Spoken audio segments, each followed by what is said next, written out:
My name is Yusuf Ismail, and the program you're watching is I Beg to Differ. This program focuses on interactive debate on socio-economic, political, cultural, and religious issues affecting us as South Africans, and certainly looking and examining at some of the global trends in the international community. Today we look at the issue again, the ongoing price hikes with Eskom. It seems that every single government department in this particular country is infused with corruption to the extent that South Africans at the end of the day are basically left with an insurmountable amount of debt. It's a well-known fact that your average South African is struggling to keep their heads above the water. Needless to say, that the news of the National Energy Regulator of South Africa approving electricity tariff increases as requested by the embattled utility supplier Eskom has sent shockwaves throughout the nation. Well, joining me in the studios, I'm joined by Desmond Dessau, who is from the South Durban Community Environmental Alliance. Welcome, Desmond. It's good to have you on our program. Thank you, and thanks for inviting us. And also joining us is Mvuso Mtombela from the organization UBH that's involved in the coordination of hostel dwellings and improvements. Welcome to you, sir. Welcome, sir. Let me start off with you, Desmond. Just a week ago, you made the provincial headlines in the Daily News in respect of the Eskom price hikes. Now, just before I start off, we did in fact invite the national spokesperson for Eskom, Khulu Phasiwe. For some bizarre reason at the last minute, he told us he is unavailable to come, and a guest that was supposed to have been arranged has also indicated his unavailability. So it seems that after the last engagement with him, he was not available. Tell us what's going on with Eskom. Look, Eskom is in a huge crisis in this country at the present moment, and that's because a lot of the financials have been misappropriated and looted. And top of this, the top senior managers in this country, in Eskom, have over the years not been true to what they put out Eskom to ensure that Eskom becomes a viable business entity. Would I be correct that the main reason for this particular recent request in the price hikes, it's 15%, would I be correct? It was 4% last year in 2018, and I believe there was a price hike, I think, in 2015 and 2016 as well. So perpetually we're having these price hikes. But the main reason is rescuing them out of financial collapse, which has been caused by them. Sure. Eskom has had several increases over the years. Since the promulgation of the National Energy Regulator, Eskom first asked for 45% increase. They got 36%. They then went back a year later and they've asked for 35%. They didn't give that. They got 24%. And they've had different intervals since 2009 where they've asked for 24%, 20%, and they've got that money on the premise that they are going to ensure that Eskom is well maintained, that the wheels that are operating at Eskom are well oiled, that there will be financial accountability and there will be no blackouts. Which hasn't been done, because I mean, if you look at the reports, basically looking at Eskom, the kind of catchphrases that permeate this organization: mountains of debt, gross irregular expenditure, dwindling coal supply, which is ironical because this is a coal-rich country, and that is a factor. And this obviously is a major concern as it supplies 90% of the electricity in this particular country. But the more damning thing is that apparently, in recent years, it's been indebted with around 387 billion rands. Explain that to me. You know, in 2009, there was an application made to the World Bank to build the third and fourth biggest coal-fired power stations in the world, Medupi and Kusile. Billions of rands. Which haven't been completed to date. Sure. I mean, they were supposed to be built in 2009, within a few years, haven't been completed to date. That's right. And we were summoned by the then Finance Minister, Pravin Gordhan, who is now the Minister of Enterprise for Eskom. Ironically, he's now the Minister the cynicism of the whole thing. Yeah. And he called us unpatriotic because we were opposing the debt. Because we knew of the corruption, we could see. I want to stop you there. You're saying Pravin Gordhan described you as unpatriotic for opposing the debt. That's right. Opposing the World Bank debt. The World Bank loan that was going to cost, and still is going to cost generations, billions of rands to pay back. What were they looking at? What were they asking for? They were asking for 250 billion. What was and going to that loan has escalated. Wow, it's going to take probably a century to pay off. Back. So Pravin Gordhan described you as unpatriotic. He described the South Durban Community Environment. That's right. On what basis? What was the rationale? On the rationale that black people needed access. Black people were deprived of electricity Sure. during the apartheid era, and that black people now were in the majority, and they needed access, and they were denied access under the apartheid, and therefore now this democratic government has a responsibility to provide black people with energy, with clean energy. So the opposition happened. What happened subsequently? So I traveled to the U.S. In D.C., in Washington, and the Black Caucus in the U.S. refused to talk to me. We won the U.S. We also confronted quite a number of the countries like Norway, the Netherlands, which didn't grant the loan. The U.S. voted, of course, you know you have a voting bloc that votes whether the loan should be granted. The U.S. abstained, so they got the loan. Did ESCOM get the loan? ESCOM got the How loan. much? 250 billion. No, that's basically, it creates this confusion in the minds of South Africans. They've got the loan of 250 billion. 250 billion. If you look at the reports now, ESCOM is indebted to 387 billion. Apparently in a few years' time, you're looking at about 2022, 2023, that amount's going to be rising up to 600 billion according to many economic estimates that have been provided.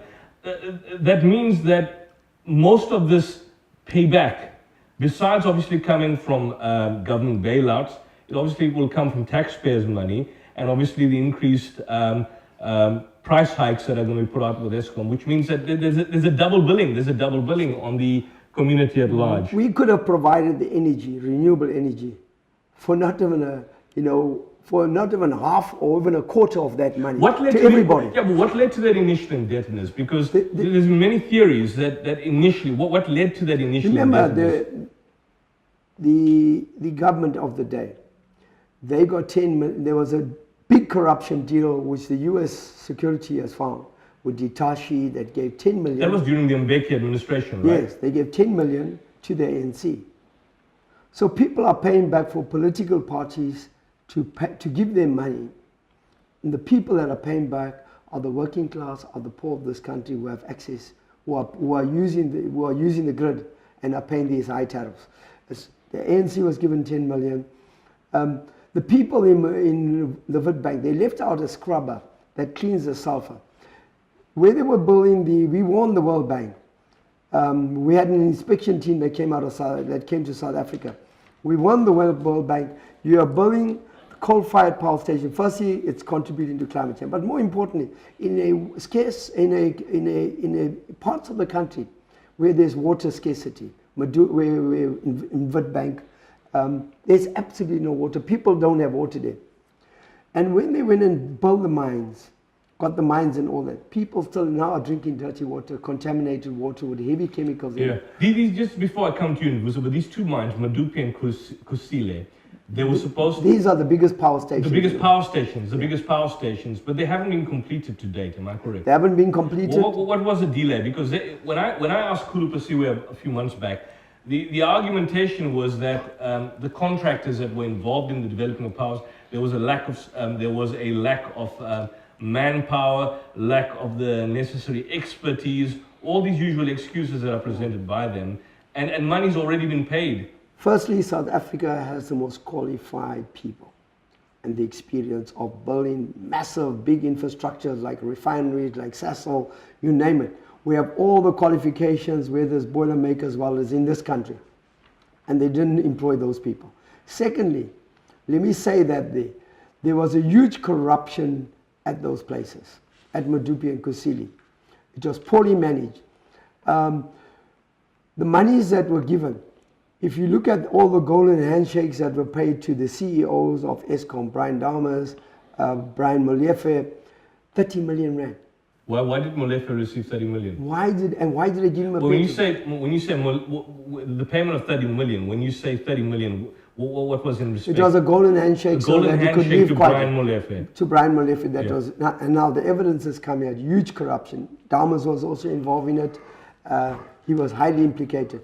So there was a lot of people that were conflicted, that were managing ESCOM, and yet there were huge amounts of money. So the money wasn't there, it wasn't used for what the intentions were, to build up these big power stations, get the coal mines going, suppliers, and get all that done. They brought in international corporations like Hitachi. because a lot of people were making deals out of it and getting, similar to what we've experienced in this country with the arms deal. A lot of our politicians, top people in this country were involved in corruption, and the same thing happened with Eskom, and we want Pravin Gordhan. He is now the Minister of Enterprise, who is now exposing the same corruption that we told him don't take the loans for, right? The cynicism of the whole yeah, thing. It's ironic that when we were raising the issue and spoke about it, he was silent about it.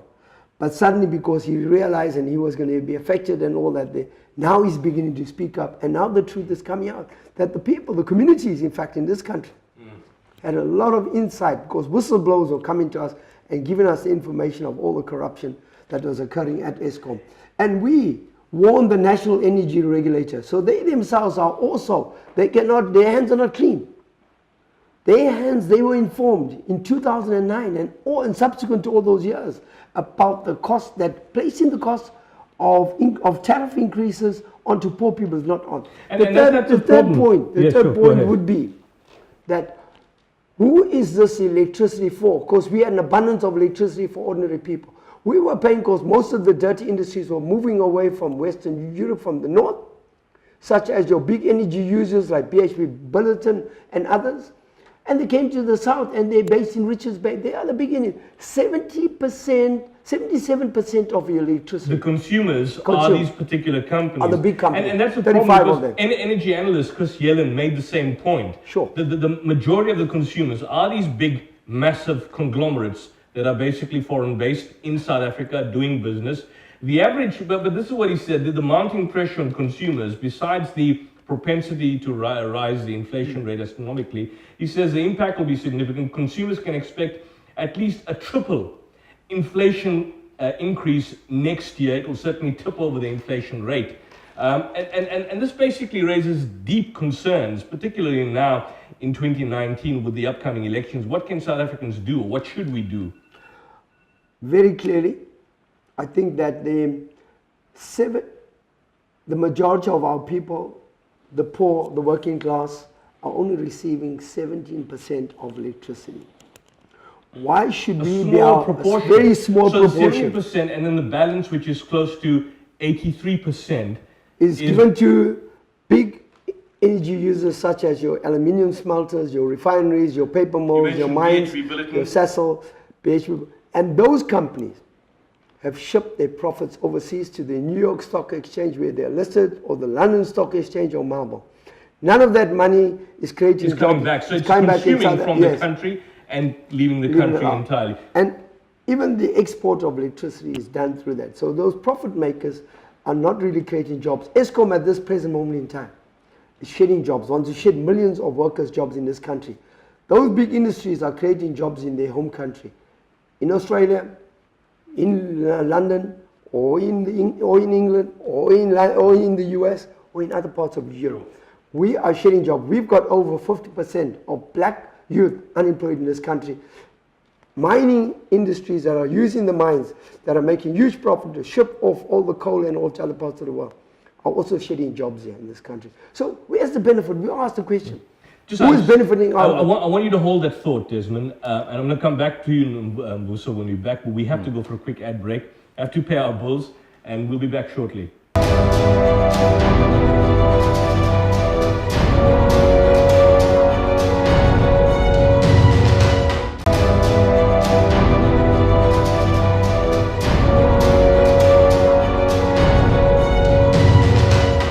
Welcome back to our Beg to Differ. My name is Yusuf Ismail, and we're discussing the ongoing saga, the never-ending saga at Eskom, the ongoing shenanigans, the ongoing theft, the ongoing skullduggery, the ongoing corruption. And with me in the studios, I'm joined by Desmond Desau once again, and Mvuso Ntombela. Mvuso, let me bring you in.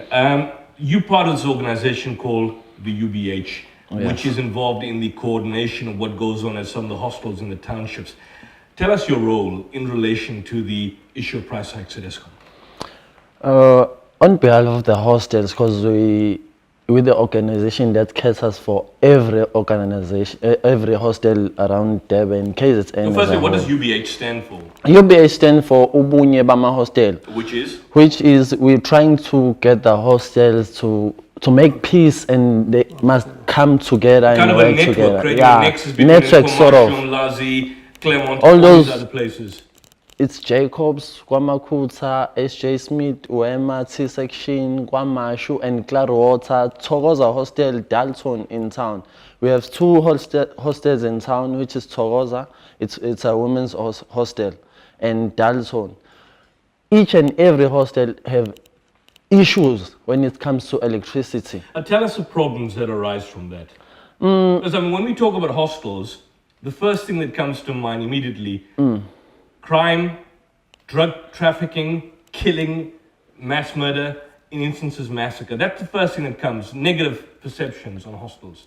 How does ESCOM, in a sense, amplify that to a greater proportion?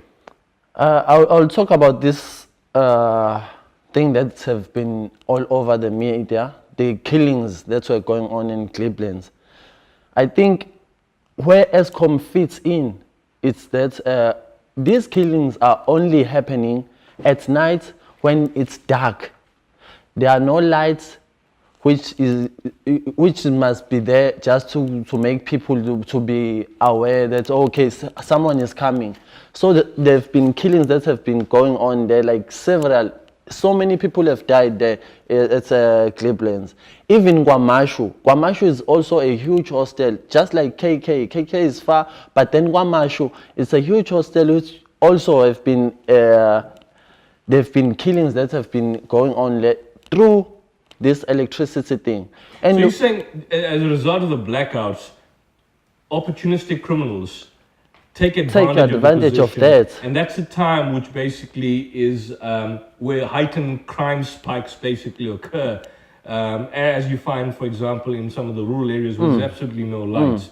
So in other words, are you saying that the crime is high as it is, with the blackouts that are taking place, crime just goes up up, to a drastically high proportion? And in Kwamakuta hostel, recently in December, we had a very bad thing that happens there, whereby the old mama who was 83 years burned inside the transit camp because she didn't have electricity.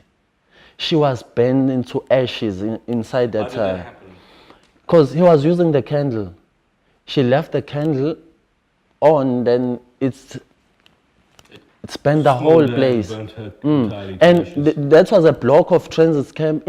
Even her neighbors, were everything inside was burnt. So as part of UBH, what as a leader or coordinator, what have you done in relation to your particular engagement with ESCOM? We're having an ongoing meetings with the Tegune municipality.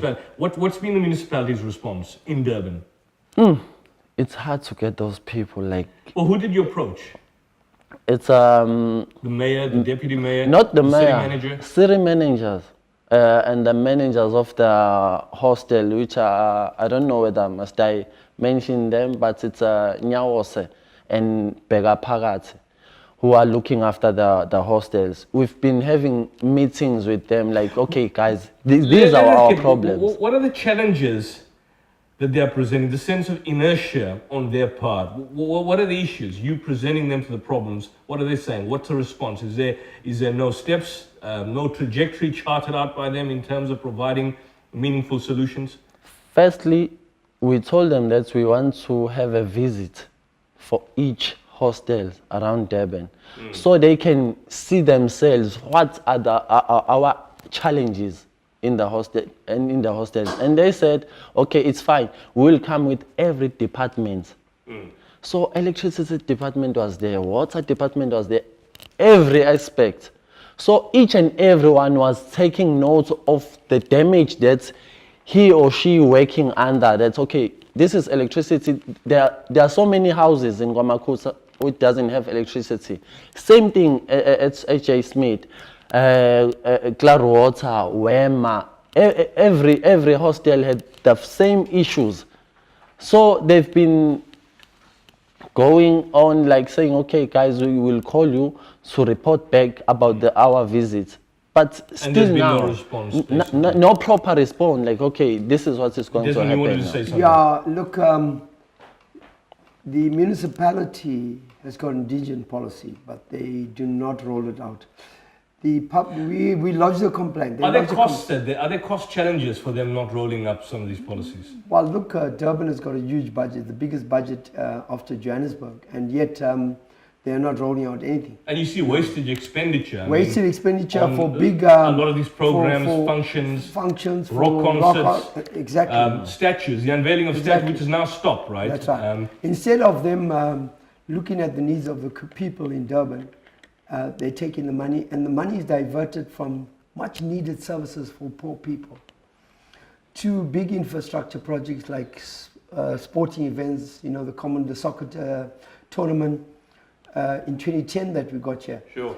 Resulted in all the sanitation and sewage infrastructure in the whole totally collapsed completely. Yeah, the sanitation has collapsed. But speaking on that, what was the recent debacle with the mayor in relation to sanitation and, of course, the tenders that she was said to have been directly involved in, together with the deputy mayor? Well, the city is paralyzed.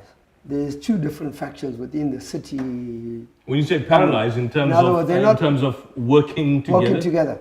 So the city is paralyzed, and so much needed concerns that have been raised by communities, much needed important issues such as energy and electricity to provide to poor people not being carried. In fact, some of the documents are lying on the senior manager's desk because nobody was signed to get the contractor to be appointed. Insiders are telling us all that. Was the organised crime unit involved, or the Hawks involved recently in the investigations? The auditor, Kimi Makweta, the provincial auditor team, could not go and do an audit of all the documents in the city because they were threatened with their lives and they had to leave. By who? By individuals? By individuals within the city. It's clear to us that the government is captured by local contractors as well that are being paid huge sums of money, but when you go out there and check, see if the job's been done, the job's not been done. The other very important issue is that no one knows who's making decisions. For this huge amount of money was set aside for Zuma, the ex-president, to make CDs and all that there, and to... But suddenly it was the drug. I mean, how You're is talking it about the so-called, which I thought it was an April Fool joke, except we were not in April. You're talking about the contract. The contract, yes. For him to produce this musical CD of him. For the elections. Was there a contract with the municipality? Was he paid a certain amount? Well, there's no revealing of how much of the money. You know, I work on air pollution in Durban. And most of the monitoring stations of capturing the air pollution has been collapsed because there's no money to maintain it.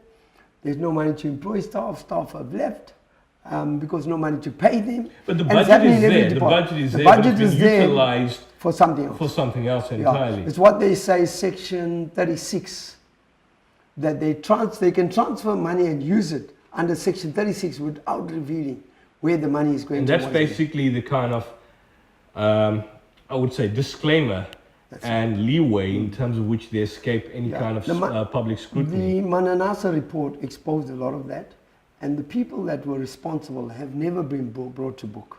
Some of them have bought hotels, some of them have bought a whole lot of stuff with the money that was meant to building housing for poor people, providing services like water, energy, sanitation, refuse removal. We've been seeing that for the last 2-3 years here. The orange bags have not been supplied.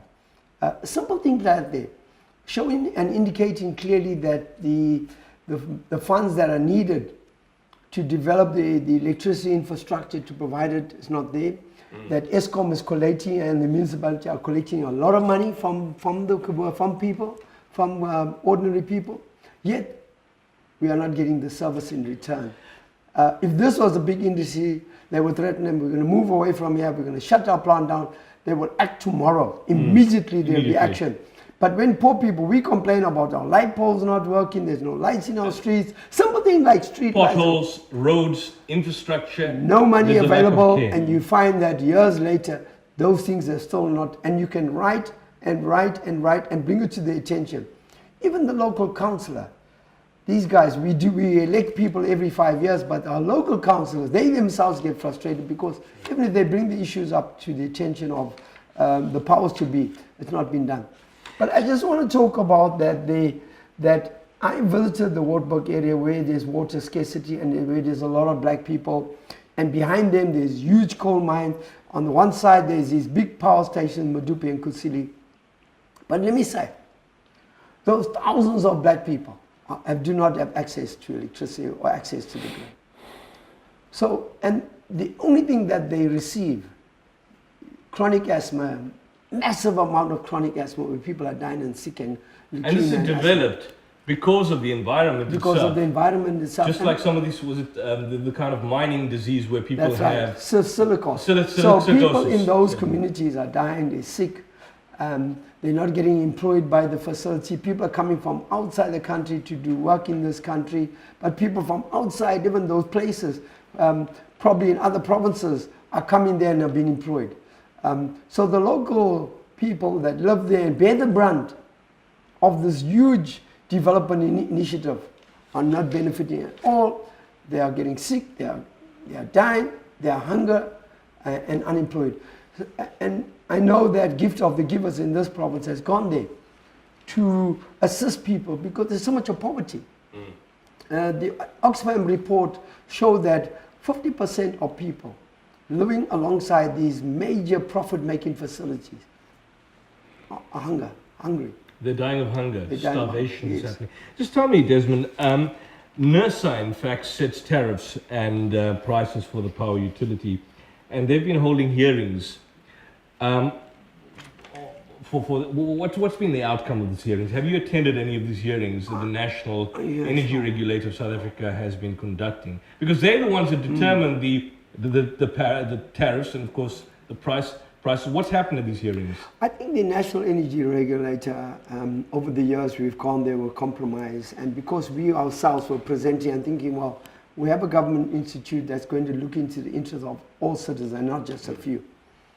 But last year in 2018, when they appeared in Durban, we were angry. The people that were presenting were very angry because over 20,000 people have been disconnected in this city on a monthly basis. And on the basis of what? They weren't able to pay? They weren't able to pay because of all the increases that ESCOM had gone over.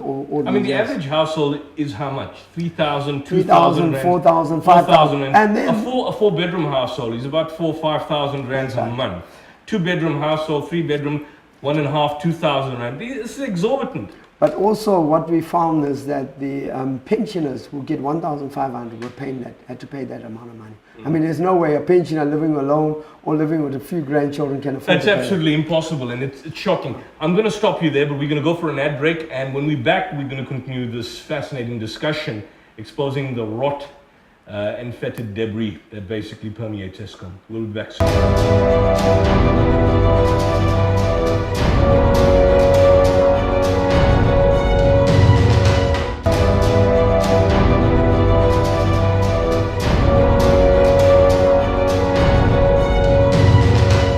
Welcome back to our Beg to Differ. I'm your host, Yusuf Ismail, and we're discussing the ongoing saga with ESCOM and the constant problems that South Africans are facing. Welcome back again, Desmond and Mvuso. Desmond, just before we left, both you and Mvuso were part of the NERSA hearings which took place at the ICC. Just tell us the process, because NERSA, that's the National Energy Regulator of South Africa, is primarily responsible for setting the prices, tariff hikes, which they have done now consistently over the past few years.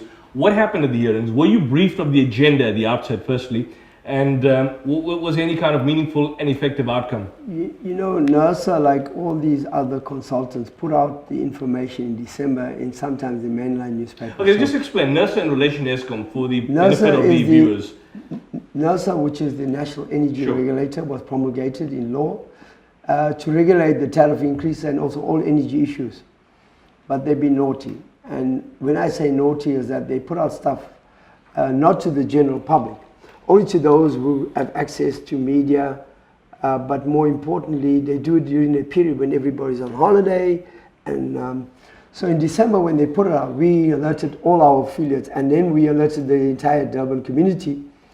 We then asked people to register, and NERSA was shocked that there were so many people registered in Durban that were, including the Chamber of Commerce of Pietermaritzburg, not the Chamber of Commerce in Durban. They didn't make any representation.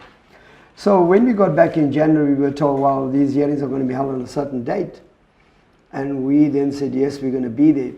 But the program gets given to us a day before, or even a day on the day itself. What was the agenda? What was on the agenda? The agenda was the different groups that were going to present, but Eskom was going to explain why they've made this application for the multi-year tariff increases, and also there were two other things that they wanted the money for, to NERSA. They wanted NERSA to allocate them two different increases. One was for the maintenance of the units, but also they create a false impression that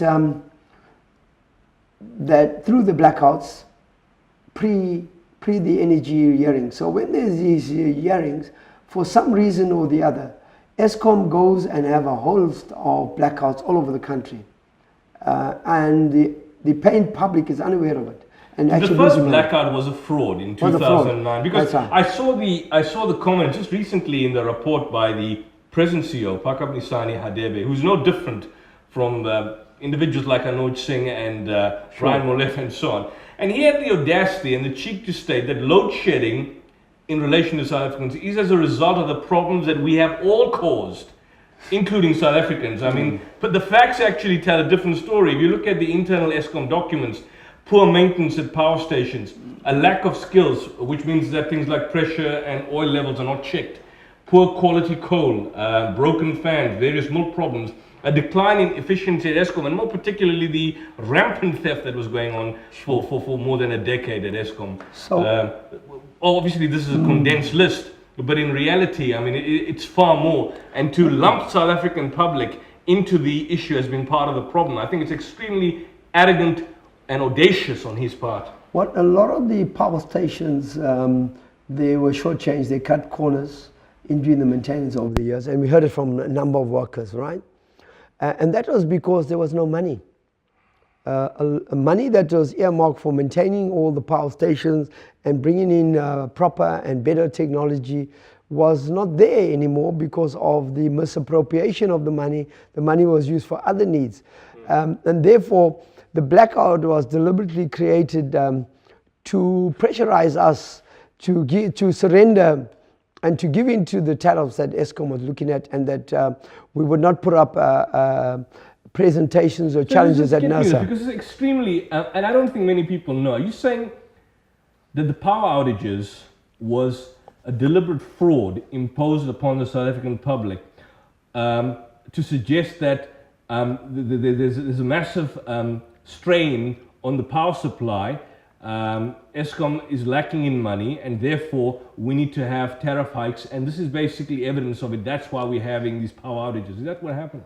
Exactly, that is what has happened, and we've seen that meaning there was no need for a power outage in 2009. That's right, yes. And what about 2018? So it was deliberately created where they did not manage and maintain their power plants, resulting in that the power plants going down, taken down for maintenance for a longer period of time.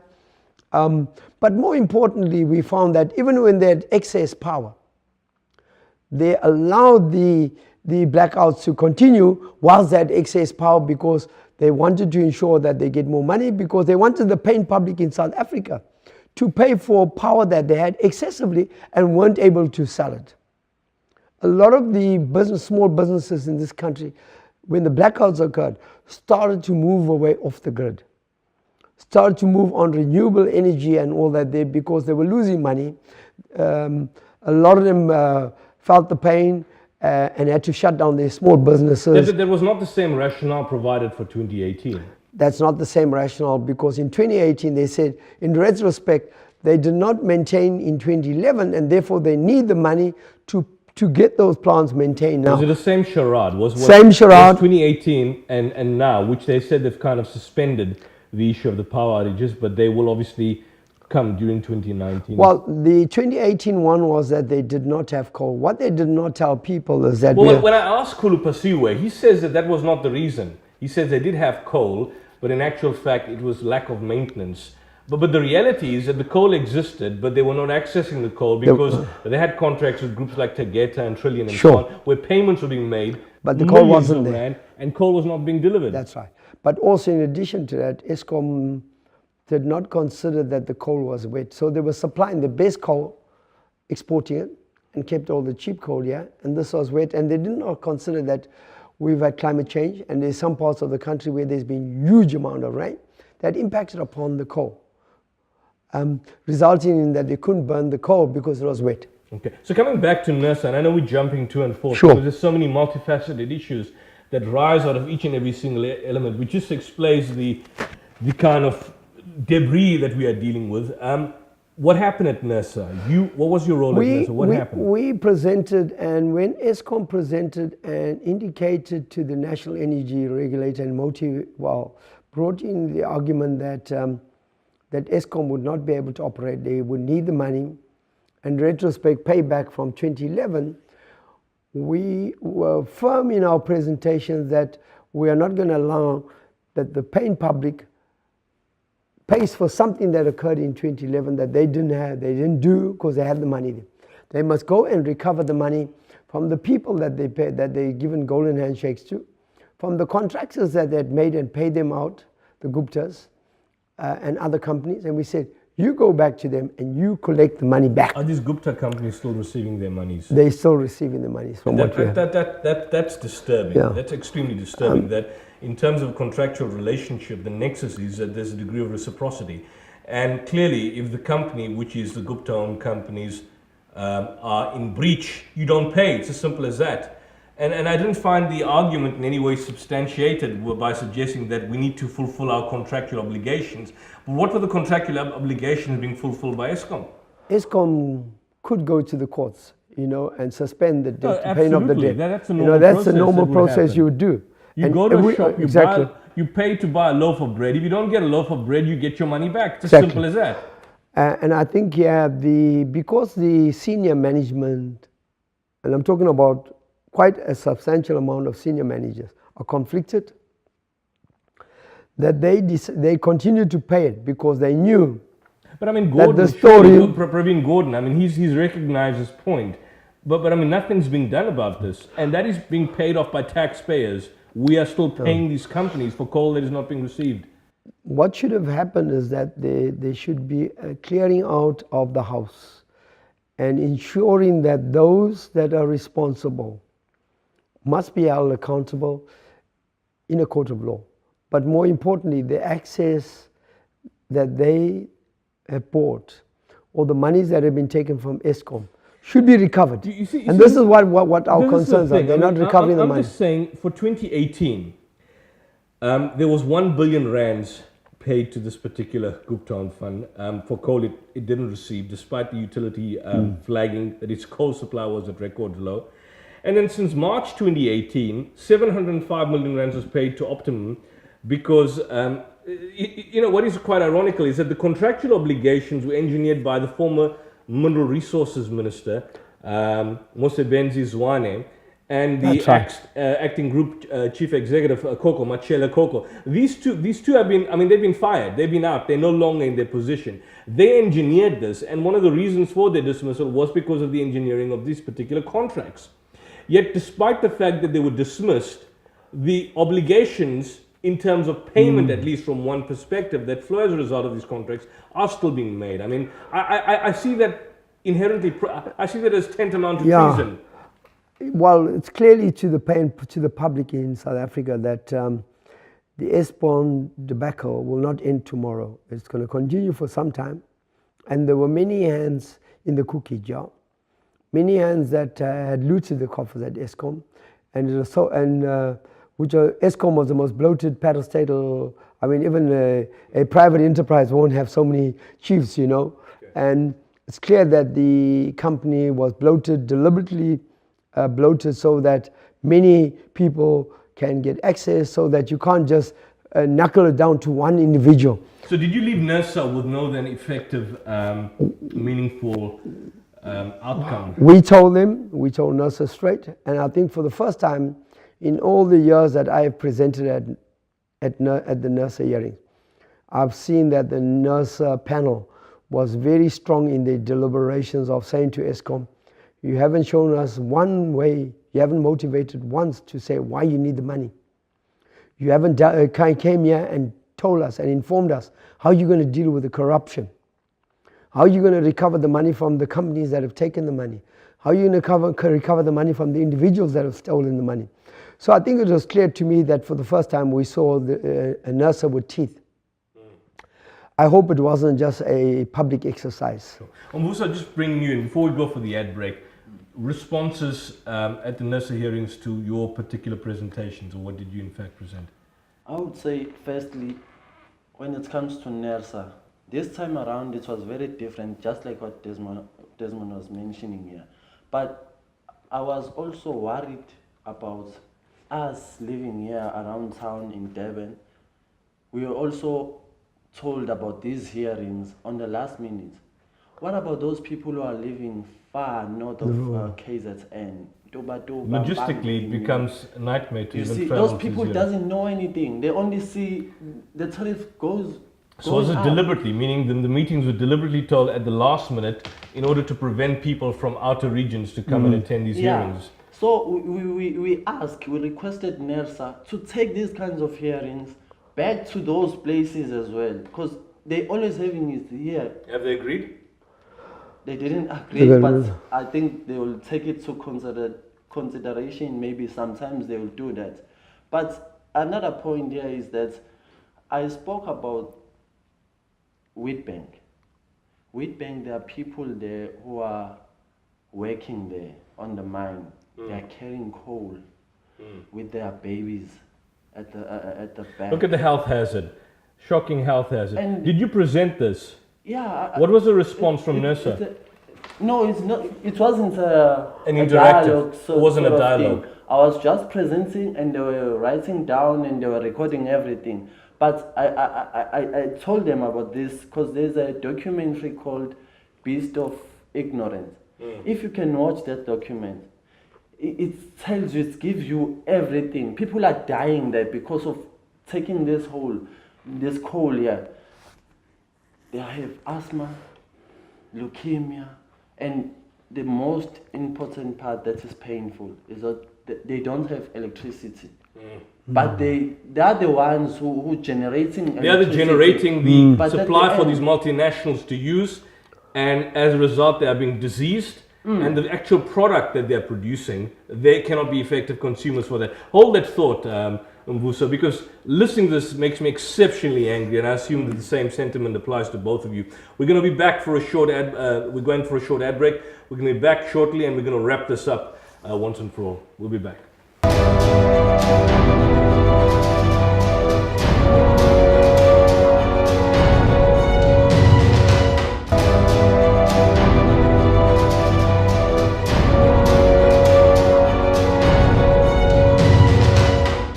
Welcome back to I Beg to Differ. I'm your host Yusuf Ismail, and with me in the studios we've got Desmond Desai and Mvuso discussing the ongoing saga at Eskom. Desmond, just bring this out to me. The damage done to South Africans.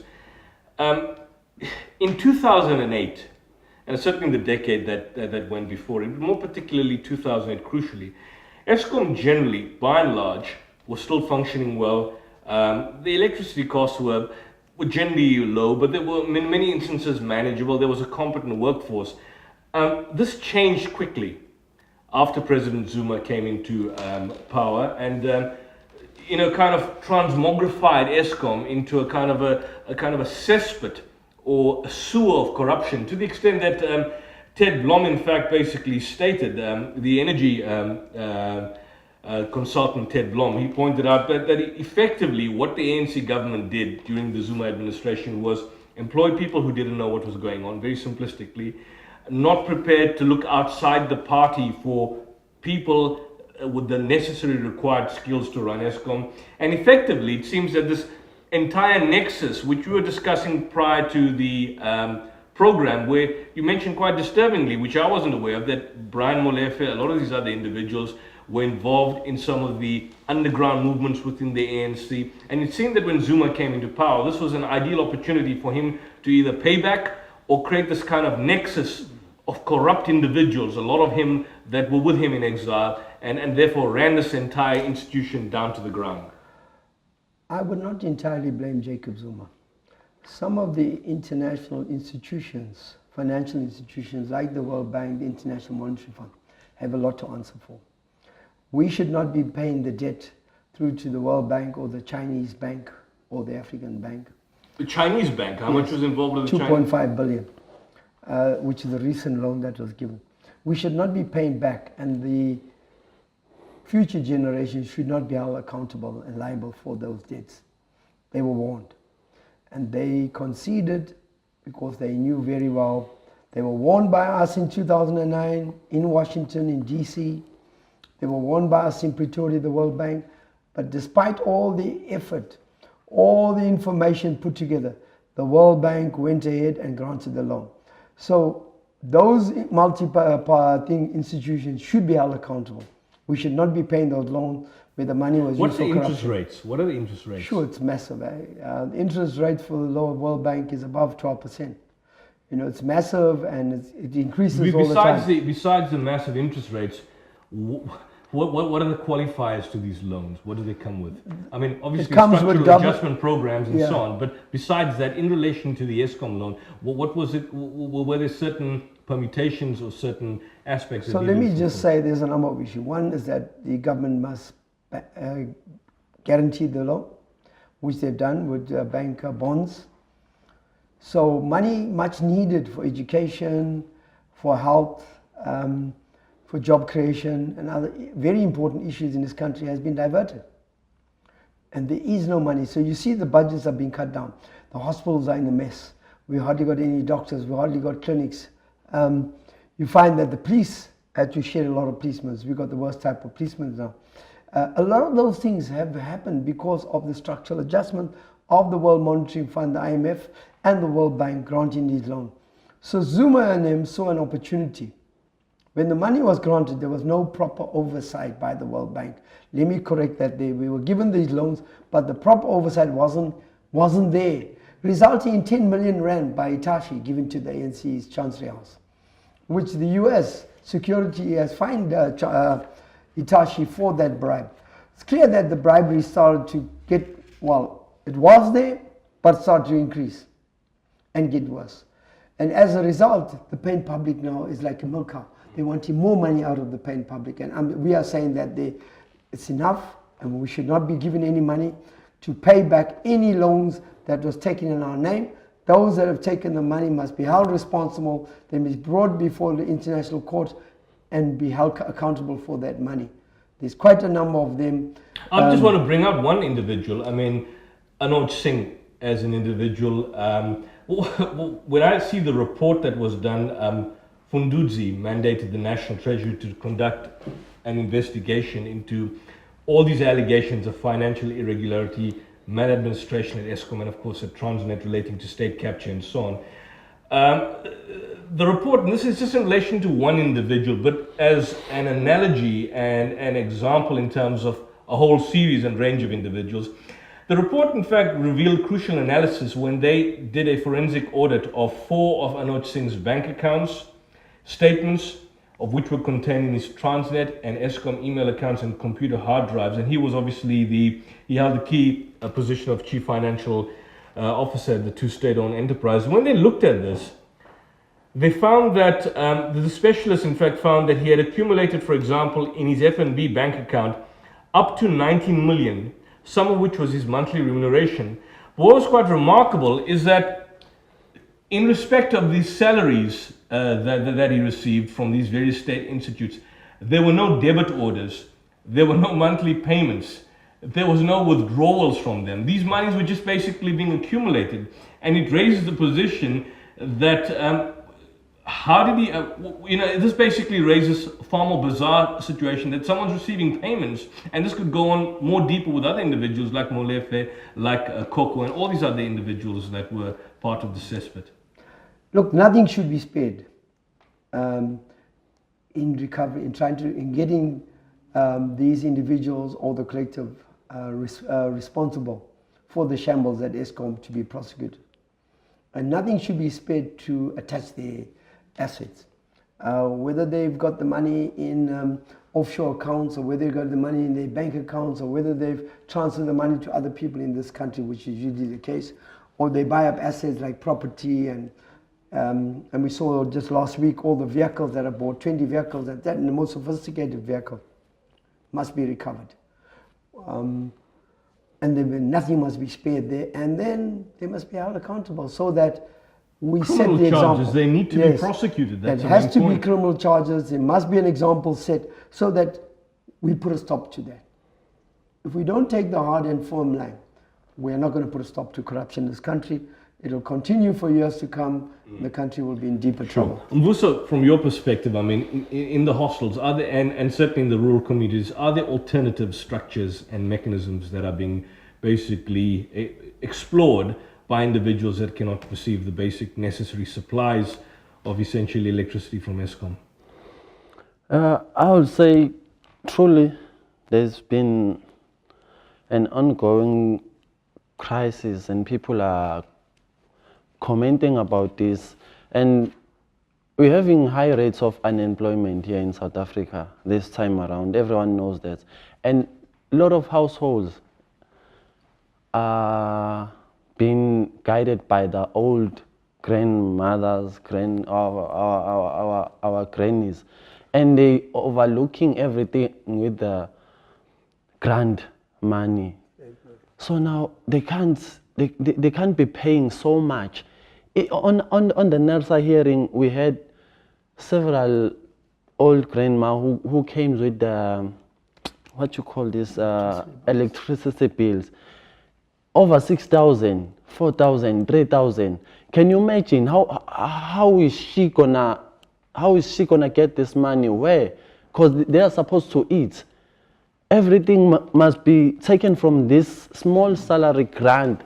So Eskom is, I don't know, maybe how to put this, but the lack of empathy, you could say, lack of empathy. Should we get off the grid? Is it possible, plausible? I mean, that would be the best way, getting off the grid of the national. Yeah, we need and it's possible now that renewable energy has gone back and it's far cheaper. What do we do? What can people do?